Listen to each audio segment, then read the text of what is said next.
दंडकारण्य की स्वामिनी शूर्पणखा ने भगवान श्री राम के महत्वपूर्ण कार्य निश्चयहीन करहु मही भुज उठाए प्रणकीन विनाशाय च दुष्कृत आदि में बहुत सहायता की है।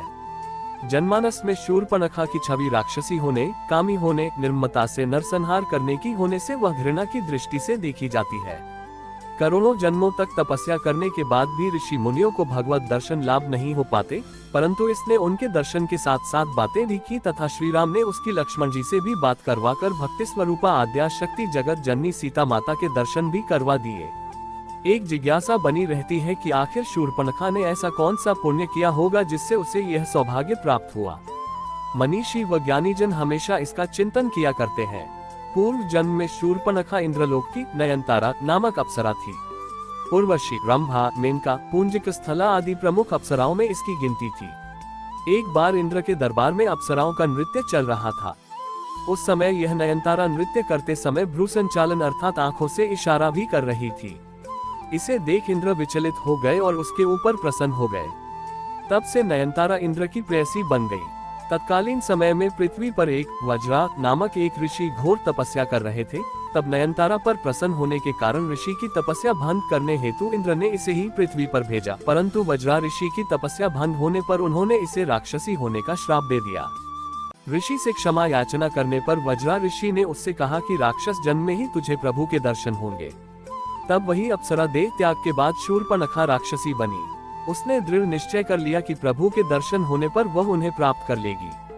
वही नयनतारा वाला मोहक रूप बनाकर ही शूर्पणखा श्री राम प्रभु के पास गई, परंतु एक गलती कर बैठी। वह ये कि परब्रह्म प्रभु परमात्मा परात्पर परब्रह्म को पति रूप में पाने की इच्छा प्रकट कर दी। तुम सम पुरुष नमो सम नारी, ये संजोग विधि रचा विचारी, मम अनुरूप पुरुष जग माही, देखे खोजी लोक तेहु नहीं। पम सुरेश चंद्र ठाकुर। परब्रह्म को प्राप्त करने की एक प्रक्रिया होती है। भक्ति या वैराग्य के सहारे ही परब्रह्म को प्राप्त किया जा सकता है। शूर्पणखा भक्ति रूपा सीता माता और वैराग्य रूपी श्री लक्ष्मण जी के पास न जाकर सीधे ब्रह्म के पास चली गई। यह उसकी सबसे बड़ी गलती है। वह तो डायरेक्ट श्री राम की पत्नी बनकर भक्ति को ही अलग कर देना चाहती थी। इसके अलावा वैराग्य का आश्रय लेती तो भी प्रभु को प्राप्त कर सकती थी, परंतु वैराग्य को भी नकार कर अर्थात वैराग्य रूपी श्री लक्ष्मण जी के पास भी न जाकर एवं अहंकार में आकर सीधे प्रभु के पास चली गई। उसमें अहंकार आ गया। वह कहती है, संपूर्ण संसार में मेरे समान कोई नारी नहीं। इसका अर्थ ये हुआ कि समस्त संसार में आपकी पत्नी बनने लायक मेरे समान कोई नारी नहीं है। अहंकारी को प्रभु मिलन संभव ही नहीं हो सकता। फिर भी उचित प्रक्रिया का ज्ञान कराने के लिए उसे वैराग्य रूपी लक्ष्मण के पास भेजा गया ताकि उसे प्रभु मिलन की सही प्रक्रिया ज्ञात हो सके।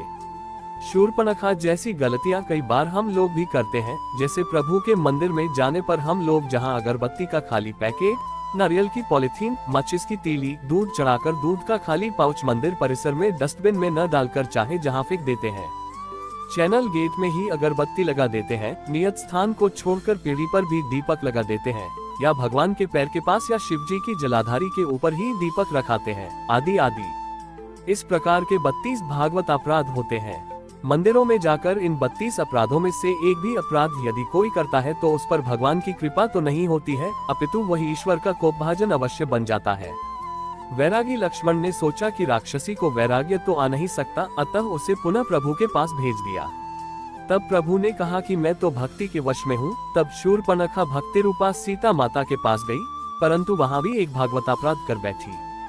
सोचा, प्रभु इस भक्ति के वश में है, अतः मैं इस भक्ति को ही खा जाऊं, भक्ति को ही नष्ट कर दूं, जबकि नियम ये है कि श्रद्धा भक्ति बढ़ाओ संतन की सेवा। अतः लक्ष्मण जी ने क्रोध में आकर उसके नाक कान काटकर अंग भंग कर दिया।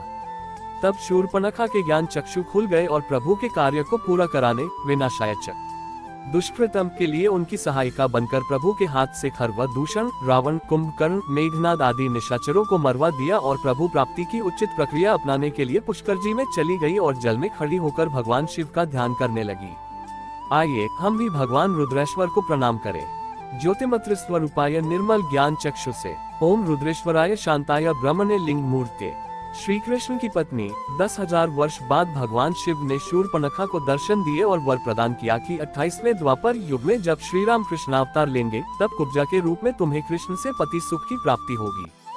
तब श्री कृष्ण तुम्हारी कुबड़ ठीक करके वही नयनतारा अप्सरा का मनमोहक रूप प्रदान करेंगे।